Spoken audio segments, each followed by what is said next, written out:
Menjadi sorotan tadi Mas Toto singgung soal generasi milenial. Seberapa besar sebenarnya potensi para generasi baru ini milenial, Gen Z, Alpha terkait dengan pemilu di 2024 ini?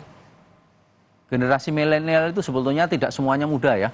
Ada yang generasi kategori milenial itu ada yang sudah 40 lebih ya. Generasi milenial kan Gen X, Gen Y kan generasi milenial itu kan. Nah di sini ya. 27 sampai 41 itu generasi milenial yang kita maksud ya. Tapi sebenarnya ini masuk generasi milenial menengah dan tua. Sebagian ada di Gen Z sebetulnya. Ya. Sebetulnya bagian 23 sampai 30-an itu sebetulnya generasi milenial muda sebetulnya. Nah, generasi milenial ini yang disebut-sebut jumlahnya sekitar 50%. Gitu. Sebetulnya pertambahan 50%, kami pernah hitung 54% ya, 105 juta atau sampai 115 juta gitu. Sebetulnya ini bukan sesuatu jumlah yang tiba-tiba meledak gitu ya. Tidak, kalau kita lihat di angka statistik sebenarnya dia normal saja. Tidak ada pertambahan penduduk yang ledakan. Tetapi bahwa karena komposisi penduduk sekarang seperti cenderung seperti gentong ya. Jadi di kelompok milenial ini, di kelompok pemilih-pemilih usia produktif yang muda, itu sekarang sudah menjadi pemain yang paling dominan di dalam pemilu ini. Jumlah mereka menjadi lebih besar dibandingkan kelompok yang baru start memilih ya, usia 17 sampai 23 sampai dengan dan juga usia yang pemilih-pemilih yang lanjut usia atau yang dewasa. Generasi X, generasi saya ya, 50 tahun ke atas, kemudian juga generasi baby boomer yang sudah generasi pensiunan ya, pensiunan. Iya, udah oma-opa di sini ya kategorinya. Memang kelompok itu lebih tebal.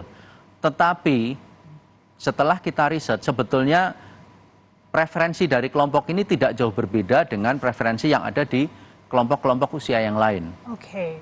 Jadi tidak mentang-mentang usianya muda, generasi milenial muda, lalu kemudian milenial tua, tidak mentang-mentang muda, lalu mereka sangat berbeda, tidak. Sehingga justru kita melihat ada variasi-variasi yang itu tidak konsisten dan tidak menggambarkan bahwa makin muda dia lalu harus ke sini atau harus ke sini, tidak juga.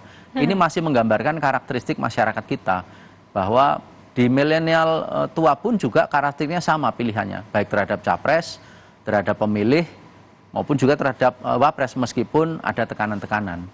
Mereka ini sudah fix ya untuk generasi muda, milenial dan juga milenial tua ini, apakah mereka sudah fix atau masih bisa berubah? Kalau bisa berubah sebenarnya apa yang menjadi faktor untuk perubahan ini? Istilah berubah itu sebetulnya kalau kami lebih suka menyebutnya sebagai strong voter atau swing voter.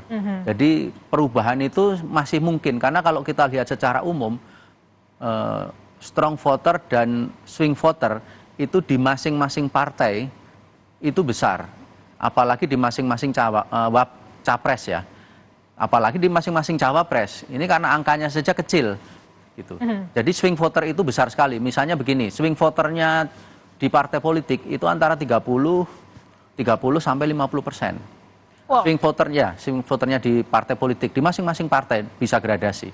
Kemudian di swing voternya di capres itu rata-rata swing voternya rata-rata 40-an 5%. Strong voternya 55%, semalam kita paparkan juga. Nah di cawapres menurut saya pasti lebih gede. Karena dasarnya juga swing voternya pasti lebih besar karena dasar dari elektabilitasnya juga dia cenderung lebih kecil dibandingkan capres. Angka-angkanya kan lebih kecil. Ya, lalu yang tidak menentukan dia lebih gede. Otomatis secara logika saja itu pasti swing voternya lebih gede karena orang masih menunggu. Capresnya saja belum pasti, apalagi capresnya. Tetapi bahwa nama-nama yang sekarang muncul itu bisa menjadi preferensi, bahwa nama-nama inilah yang diinginkan oleh publik. Nah tinggal lalu koalisi partai nanti berembuk. Kira-kira dari nama-nama ini ketika dipasang-pasangkan, dia akan memberikan benefit elektoral yang semacam seperti apa sehingga bisa memberikan jaminan kemenangan. Oke, jadi masih panjang ya. Ini baru awal untuk melihat bagaimana bakal cawapres di 2024. Masih banyak proses bagaimana nanti capresnya, cawapresnya untuk nanti mungkin saja di last minute.